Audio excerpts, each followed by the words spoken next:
மகளிர் தினத்தை முன்னிட்டு பிரபல நடிகையான கோவை சரளா மக்கள் நீதி மய்யம் கட்சியில் இணைந்திருக்கிறார். இது குறித்து எமது செய்தியாளர் தாமோதரனிடம் கேட்கலாம். வணக்கம் தாமோதரன். நடிகை கோவை சரளா மக்கள் நீதி மய்யம் கட்சியில் இணைந்துள்ளார். இதற்கான காரணங்கள் என்ன?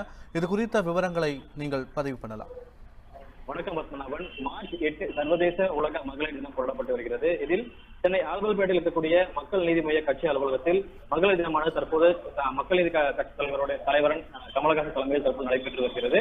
இதில் முக்கியமாக நடிகை கோவை சரளா தன்னை மக்கள் நீதி மைய கட்சியோடு இணைத்திருக்கிறார்.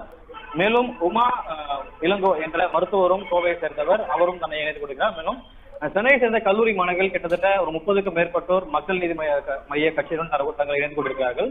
இது குறிப்பாக நடிகை கோவை சரளா தன்னை இணைத்துக் கொள்வதற்கான காரணங்களாக பல்வேறு கட்சிகள் தமிழகத்தில் தொடர்ந்து இயங்கி வருகிறது. ஆனால் அது நடுநிலையாகவும் மக்களுக்கு தேவையான அனைத்து தேவைகளையும் பூர்த்தி செய்யக்கூடிய கட்சியாக தற்போது வளர்ந்து வரக்கூடிய கட்சியாக இருப்பது மக்கள் நீதி மைய கட்சியாக இருக்கிறது.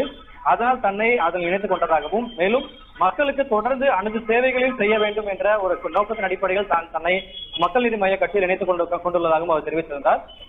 மேலும் ஒரு நடிகராக இருக்கும் பொழுது மக்களுக்கு பல்வேறு உதவிகளை செய்தாலும் கூட சமூகத்தில் தேவையான அதே போல மக்களுக்கு தேவையான அனைத்து தேவைகளையும் மக்களோடு மக்களாக இருந்துதான் செய்ய முடியும். அதே போல மக்களோடு பயணித்துதான் அவர்களுக்கு என்ன தேவை இருக்கிறது, அவைகளை எப்படி பூர்த்தி செய்ய வேண்டும் என்று உணர்ந்து செயல்பட முடியும் என்ற ஒரு கருத்தையும் முன்னிறுத்தி அவர் மேடையில் பேசினார்.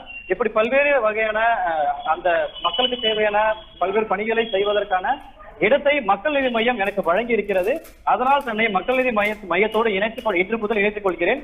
மக்களுக்கு தேவையான தேவைகளை பூர்த்தி செய்வதற்கு இனி வரக்கூடிய காலங்களில் மக்கள் நீதி மையத்தோடு சேர்ந்து பயணித்து தன்னுடைய சேவைகளை தொடர்வேன் என்ற ஒரு கருத்தை முன்னிறுத்தி அவர் தன்னை மக்கள் நீதி மையத்தோடு தன்னை இன்று இணைத்திருக்கிறார். பத்மநாபன். தாமோதரன், மேலும் நடிகை கோவை சரளா அவர்கள் மக்கள் நீதி மய்யம் கட்சியில இன்று இணைந்திருக்காங்க. மேலும் மக்கள் நீதி மய்யம் கட்சி சார்பில் நாடாளுமன்ற தேர்தல் பணிகள்ல கோவை சரளா ஈடுபட வாய்ப்புகள் இருக்கா?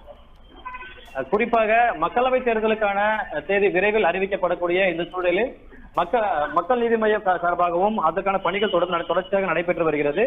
மேலும் விருப்ப மனுக்கள் பெறுவதற்கான ஏற்பாடுகளும் ஏற்கனவே தொடர்ச்சியாக நடைபெற்று வருகிறது. மேலும் அந்தந்த மாவட்டத்திற்காக பொறுப்பாளர்கள் நியமிப்பதற்கான பணிகள் தொடர்ந்து மக்கள் நீதி மைய சார்பாக தொடர்ந்து எடுக்கப்பட்டு வருகிறது. தற்பொழுது புதிதாக கட்சியில் இணைந்திருக்கக்கூடிய நடிகை கோவை சரளாவை பொறுத்தவரை அவர் தற்பொழுது இந்த மக்கள் நீதி மையத்தினுடைய செயல்பாடுகள் எப்படி இருக்கிறது என்று தொடர்ந்து அவர் பார்வையிட்டு வருவதாகவும், மேலும் வருகின்ற நாடாளுமன்ற தேர்தலுக்கான பணிகளில் அவர் ஈடுபட போவதாகவும் அவர் மேடையில் தெரிவித்தார். ஆனால் அதனுடைய அதிகாரப்பூர்வமான அறிவிப்பாகவும் அதே போல அவர் அந்த நாடாளுமன்றத்தில் அந்த செயல்பாடுகளில் ஈடுபடுவதற்கான பணிகளை அவர் மேற்கொள்வதற்கு கட்சியினுடைய தலைவர் அதற்கான உத்தரவை தர வேண்டும் என்றும் அவர் அறிவித்தால் அதனுடைய பணிகளை தான் தொடர்ந்து செய்வதாகவும் அவர் தெரிவித்திருக்கிறார். காயத்ரி, உங்களுடைய முழு விவரம் பதிவு செய்தமைக்கு நன்றி தாமோதரன். உண்மை செய்திகளை உங்கள் கண்முன் கொண்டு வரும் காவிரி நியூஸின் யூடியூப் சேனலை சப்ஸ்கிரைப் செய்யுங்கள். நொடிக்கு நொடி நாட்டு நடப்புகளை தெரிந்து கொள்ள காவிரி நியூஸ்.tv, Facebook, Instagram, Twitter போன்ற சமூக வலைதள பக்கங்களோடு எப்போதும் இணைந்திருங்கள்.